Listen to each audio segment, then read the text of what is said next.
ધરમપુરના પ્રભુ ફળિયામાં bank of બરોડામાંથી વૃદ્ધના 50,000 તફડાવી જનાર 2 આરોપીને ધરમપુર પોલીસે ઝડપી પાડ્યા। ધરમપુરના આસુરા ઝાપા ખાતે રહેતા દિનેશ ઈશ્વરલાલ મોદી છેલ્લા 35 વર્ષથી ધરમપુર પોસ્ટ ઓફિસમાં નાની બચત યોજનામાં એજન્ટ તરીકે કામકાજ કરે છે। તેઓ શારીરિક રીતે દિવ્યાંગ હોય ઘોડીના સહારે ચાલે છે।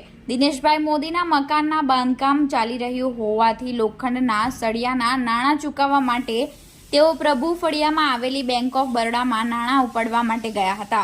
બેંકમાંથી રૂપિયા 1,50,000 ઉપાડીને તેઓ રૂપિયા 500ના દરના 2 બંડલ પેન્ટના જમણા અને 1 બંડલ ડાબા ખિસ્સામાં મૂક્યું હતું, જે બાદ તેઓ બહાર નીકળ્યા હતા।